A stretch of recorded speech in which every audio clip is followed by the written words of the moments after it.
the membership and their success in Japan, their challenges, and today Elio is the first one with this. As an Italian in Japan, Elio has been the center of Italian excellence culinary in Japan, and not only he's very well known for Elio Locanda, which I guess everyone knows when. But actually, Elio has done much more. He's basically a visionary entrepreneur, a philanthropist, and he has over 100, it's about 130 employees in different businesses. And for us, it's Italian in Japan is a very successful story and kind of pride to have Elio. And today he's going to talk a little bit about his story from starting from Calabria in Italy, south of Italy, his journey to Japan, some challenges he had, some lessons he learned as foreigner business, and after we'll have after 30 minutes presentation, you can ask questions, 15-minute questions session. And now I present Elio. Thank you.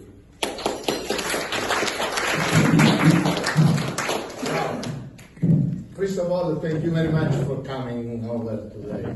And I see many friends' face, and people that I don't know. Nice to meet you. And it is a great honor for me to be here today. My story. Well, to be honest, I am in Japan by an accident. I grew up in south of Italy, and in the 80s, my family is 5 generations, they are in the food business. And my grandmother, that was my inspiration, was the one that had this agriturismo, this farm village produced from cheese, salami. In that epoca, everything was organic, of course. And as a small child, I thought, I don't want to stay with this farmer, these stupid people. I want to live in New York, in London, in Paris. That was my aspiration. And because where I grew up is a resort area. Summertime looks like Shibuya. Wintertime, there is nobody. So I was really want to go to America, because at that time the American dream was the American movie, the American dream, everything was based on America. So I had a very big fight with my father because he didn't want to support me. He was a manager in a local hospital, and he wanted me to become a doctor as the boy of the family.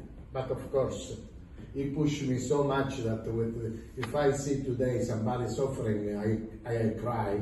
If I see some blood, I faint. So, no, my grandmother was my inspiration because she had 13 children and take care of the customer as his own children. That for me was the most amazing thing. So I started since I was 16, I went to summer school in London, and of course I had to pay by myself. So in night time I was working in a restaurant, in the morning I was doing the sales college. And that was helping me a lot. As soon as I finished the catering business in Italy, a catering school in Italy, I moved to London, then I fell in love with a Spanish girl. I moved to Spain, in Murcia. I was 20, I opened a restaurant there. I didn't have no clue what was business, but somehow we was crowded, I was making money. Once the law was gone, finally I got the visa for 5 years to go to America. So when I was 22, I arrived in California. The dream came true. But as always dreamed, when you desire something so much and finally you got, you don't appreciate it probably. So I was kind of disappointed. I was 22 years old. I was very proud, very arrogant. like my children now, they are 23, 26. They know everything. Of course, I was even worse.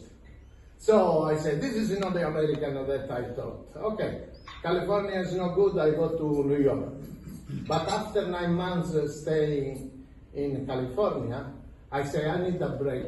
And then I go to, so I take a chance to take a job for 6 months in a golf club in Italy, in Como. And I lie down there, and this was the place that changed my life.